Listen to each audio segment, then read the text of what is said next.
Hey folks, welcome back.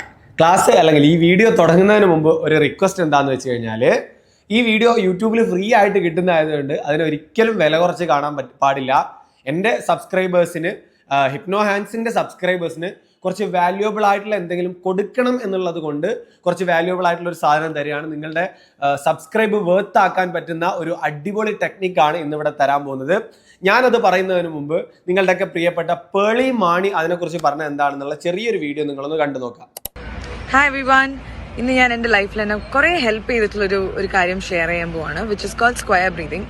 ഈ breathing technique നമുക്ക് ഓവറായിട്ട് എന്തെങ്കിലും ഇമോഷൻ, ഫോർ എക്സാമ്പിൾ ദേഷ്യമായിരിക്കാം, സങ്കടമായിരിക്കാം, അല്ലെങ്കിൽ നെർവസ്നെസ് ആയിരിക്കാം, ഒരു സ്റ്റേജിൽ കയറുന്നതിന് മുമ്പുള്ള ഒരു പേടിയായിരിക്കാം, അല്ലെങ്കിൽ എന്തെങ്കിലും ഒരു കാര്യം ചെയ്യുന്നതിന് മുമ്പുള്ള ടെൻഷൻ മാറ്റാനായിട്ട് സ്ക്വയർ ബ്രീതിങ് ചെയ്യാം. ബേസിക്കലി 4 എന്നുള്ളൊരു കൗണ്ടിൽ ഇൻഹേൽ, അത് 4ന്റെ ഒരു 1 2 3 4 ഇൻഹേൽ, അത് ഹോൾഡ് ചെയ്യുക 1 2 3 4.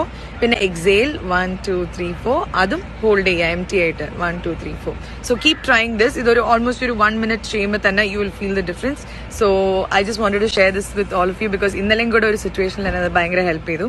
So all the very best. ഈ ഒരു വീഡിയോയിൽ പറഞ്ഞ ആ ഒരു അത്ഭുത ടെക്നിക്ക്, നമ്മുടെ ബ്രീത്ത് കൺട്രോൾ ചെയ്ത് നമ്മുടെ ടെൻഷൻ മാറ്റാൻ പറ്റുന്ന സ്ക്വയർ ബ്രീത്തിങ് എന്നുള്ള ഒരു ടെക്നിക്കാണ് നമ്മൾ ഇന്ന് ഈ വീഡിയോയിൽ പഠിക്കാൻ പോകുന്നത്.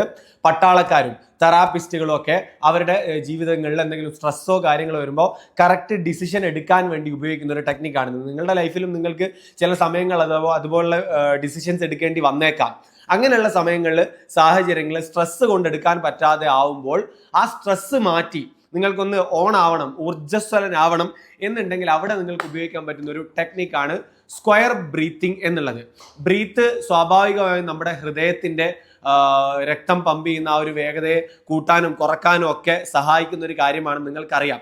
അപ്പോൾ ഇത് നമ്മൾ ചിലപ്പോൾ തന്നെ നമ്മുടെ രാവിലെ വെള്ളത്തിൽ തലമുക്കി വെച്ച് കഴിഞ്ഞാൽ, തണുത്ത വെള്ളത്തിൽ തലമുക്കി വെച്ച് കഴിഞ്ഞാൽ നമുക്ക് ബ്രീത്ത് കുറച്ച് നേരം പിടിച്ചു വെക്കും. ഹോൾഡ് ചെയ്യുന്നതിലൂടെ നമുക്ക് ഒരു റിലാക്സേഷൻ കിട്ടുന്നുള്ള മെത്തേഡൊക്കെ നമ്മൾ പഠിച്ചിട്ടുണ്ട്. ഇത് അങ്ങനെയൊന്നുമല്ല. പേളി മാണി സ്റ്റേജിലേക്ക് കയറുന്നതിന് മുമ്പ്, അതായത് വലിയ ഏഷ്യാനെറ്റിന്റെ പരിപാടിയൊക്കെ ആങ്കർ ചെയ്ത ആളാണ് പേളി മാണി എന്ന് പറയുന്നത്. ഈ പേളി മാണി സ്റ്റേജിലേക്ക് കയറുന്നതിന് മുമ്പ് പേളി മാണി പരീക്ഷിച്ചിരുന്ന ഒരു സ്ക്വയർ ബ്രീത്തിങ് ടെക്നിക്ക് എന്ന് പറയുന്ന ഒരു ടെക്നിക്കാണ് നമ്മളിവിടെ പഠിക്കാൻ പോകുന്നത്. സ്ക്വയർ എന്ന് വെച്ചാൽ എന്താണ്? 4 വശവും ഒരേപോലുള്ള ചതുരങ്ങളെയാണ് സ്ക്വയർ എന്ന് പറയുന്നത്, അല്ലേ? സമചതുരങ്ങളെയല്ലേ നമ്മൾ സ്ക്വയർ എന്ന് പറയുന്നത്, അല്ലേ? 4 വശം ഒരേപോലെ അല്ലേ സ്ക്വയർ എന്ന് പറയുള്ളൂ. യെസ്, അതിനെയാണ് സ്ക്വയർ എന്ന് പറയുന്നത്. കണക്കിൽ അത്ര വിരുദ്ധനല്ലാത്തതുകൊണ്ട് ഒന്ന് കൺഫേം ചെയ്തിട്ടുണ്ട്. ചിലപ്പോൾ 4 വശവും ഒരേപോലെ അല്ലാത്തതിനെയും സ്ക്വയർ എന്ന് പറയുമെങ്കിലോ അത് ഉറപ്പില്ലാത്തതുകൊണ്ടൊന്ന് കൺഫേം ചെയ്തതാണ്. നമ്മൾ എക്സ്പെർട്ടൈസ് ഉള്ളതാണല്ലോ നമ്മൾ അംഗീകരിക്കാം. എല്ലാത്തിലും വിരുദ്ധനാണെന്ന് പറയാൻ പാടില്ലല്ലോ. അപ്പോൾ നമ്മുടെ എക്സ്പെർട്ടൈസ് ഇങ്ങനെയുള്ള കാര്യങ്ങളിലാണ്. അപ്പോൾ അതാണ് നിങ്ങൾക്ക് പറഞ്ഞു തരുന്നത്. സ്ക്വയർ ബ്രീത്തിങ് എന്ന് പറയുന്നത് 4 വശങ്ങളും ഒരേപോലെയുള്ള ഒരു സമചതുരം നിങ്ങൾ വിചാരിക്കാം. ഒരു സമചതുരം വിചാരിക്കാം. ഈ സമചതുരത്തിന്റെ ഇവിടെ നോക്കിക്കഴിഞ്ഞാലും ഒരേപോലെയാണ്, ഇവിടെ നോക്കിക്കഴിഞ്ഞാലും ഒരേപോലെയാണ്, ഇവിടെ നോക്കിക്കഴിഞ്ഞാലും ഒരേപോലെയാണ്, ഇവിടെ നോക്കിക്കഴിഞ്ഞാലും ഒരേപോലെയാണ്, അല്ലേ?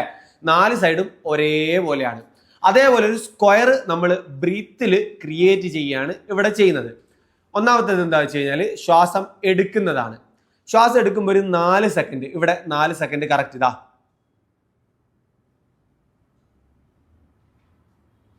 4 സെക്കൻഡ് ശ്വാസം എടുക്കുക, 4 സെക്കൻഡ് ഹോൾഡ് ചെയ്യുക.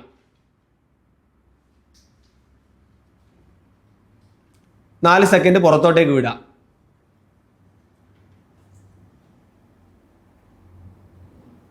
വീണ്ടും 4 സെക്കൻഡ്, അയ്യോ സംസാരിച്ചുകൊണ്ട് പറ്റുന്നില്ല, ഹോൾഡ് ചെയ്യുക. ഞാൻ ഒന്നുകൂടെ കാണിച്ചു തരാം. എല്ലാം 4 സെക്കൻഡാണ്. എൻ്റെ കൈ പോകുമ്പോൾ നോക്കിയാൽ മതി നിങ്ങൾ.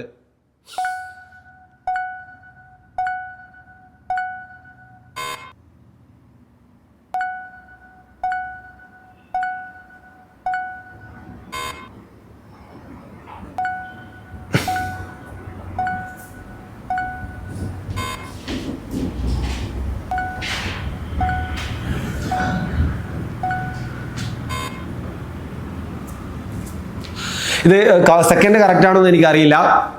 നിങ്ങൾ ടൈം വെച്ചിട്ട് നോക്കുന്നത് അല്ലെങ്കിൽ മനസ്സിൽ കൗണ്ട് ചെയ്ത് നോക്കുന്നത് നല്ലതായിരിക്കാം. 4 സെക്കൻഡ് ശ്വാസം അകത്തേക്ക് എടുക്കുക, വലിച്ചുകൊണ്ടേയിരിക്കണം ആ 4 സെക്കൻഡും. പിന്നെ നിർത്തുക. 4 സെക്കൻഡ് എടുത്തു കഴിഞ്ഞാൽ നിർത്തുക. ദെൻ അടുത്ത 4 സെക്കൻഡ് നിങ്ങളത് ഹോൾഡ് ചെയ്ത് പിടിക്കുക എന്നുള്ളതാണ്. അടുത്ത 4 സെക്കൻഡ് നിങ്ങളത് റിലീസ് ചെയ്യുക എന്നുള്ളതാണ്. വീണ്ടും 4 സെക്കൻഡ് നിങ്ങളത് ഹോൾഡ് ചെയ്യുക എന്നുള്ളതാണ്. ഇത് റിപ്പീറ്റ് ചെയ്ത് നിങ്ങൾ 6 പ്രാവശ്യം തുടരുക. Hold your breath for 4 seconds. Exhale slowly 4 seconds. Hold it again 4 seconds. അതിന്റെ മുമ്പ് inhale your breath for 4 seconds. ഇത് 4 മുതൽ 6 പ്രാവശ്യം കണ്ടിന്യൂസ്ലി ചെയ്ത് കഴിഞ്ഞാൽ നിങ്ങൾക്ക് കാണാൻ പറ്റും നിങ്ങളുടെ ഹാർട്ടിന്റെ എന്തെങ്കിലും ടെൻഷനോ സ്ട്രെസ്സോ ഇവിടെ കനം പോലെയൊക്കെ ഉണ്ടെങ്കിൽ അതൊന്ന് റിലാക്സ് ആവുന്നതായിട്ട് നിങ്ങൾക്ക് ഫീൽ ചെയ്യും. ഇത് അത്ലറ്റുകളും പട്ടാളക്കാരൊക്കെ സ്ട്രെസ്ഡ് ആയിട്ടുള്ള സമയങ്ങളിൽ ഉപയോഗിക്കുന്ന ടെക്നിക്കാണ് ഈ ഒരു സ്ക്വയർ ബ്രീത്തിങ്. അതുപോലെ തന്നെ മെന്റൽ ഹെൽത്ത് പ്രൊഫഷണൽസ്, സൈക്കോളജിസ്റ്റുകൾ, അതുപോലെ സൈക്യാട്രിസ്റ്റുകൾ, യോഗ തെറാപ്പിസ്റ്റുകൾ, അങ്ങനെയുള്ള പല ആൾക്കാരും ഈ ഒരു സാധനങ്ങൾ അവരുടെ ക്ലയന്റുകൾക്ക് കൊടുക്കുന്നതും പഠിപ്പിച്ചു കൊടുക്കുന്നതും നമ്മൾ പല സ്ഥലങ്ങളിലും കാണാം. മനസ്സും ശരീരവും കാം ആവാൻ, ഇമോഷൻസ് റെഗുലേറ്റ് ചെയ്യാൻ, ആൻസൈറ്റിയും സ്ട്രെസ്സും കൺട്രോൾ ചെയ്യാൻ, കോൺസെൻട്രേഷൻ വർദ്ധിക്കാൻ ഈ ഒരു സ്ക്വയർ ബ്രീത്തിങ് നിങ്ങളെ ഹെൽപ്പ് ചെയ്യും. അപ്പോൾ അത് ചെയ്തിട്ട് എന്താണ് റിസൾട്ട് എന്നുള്ളത് എൻ്റെ ഈ വീഡിയോയിലോ അല്ല അടുത്ത വീഡിയോയിലോ നിങ്ങൾ എന്തായാലും കമന്റ് ഇടണം കേട്ടോ. ഒരു റിലാക്സേഷൻ ഫീൽ ചെയ്യുന്നുണ്ടെങ്കിൽ കമന്റുകളാണ് നമുക്ക് ഏറ്റവും പ്രചോദനം പുതിയ വീഡിയോസ് ചെയ്യാൻ. അതുപോലെ നിങ്ങൾ ആഗ്രഹിക്കുന്ന കാര്യങ്ങൾ വീഡിയോ ആയിട്ട് കാണാൻ നിങ്ങൾ ആഗ്രഹിക്കുന്ന കാര്യങ്ങൾ കമന്റിൽ ഉൾപ്പെടുത്തുക. നമ്മളത് എന്തായാലും ചെയ്യുന്നതായിരിക്കും. അപ്പോൾ നെക്സ്റ്റ് വീഡിയോയിൽ കാണാം. അതുവരെയും ബൈ.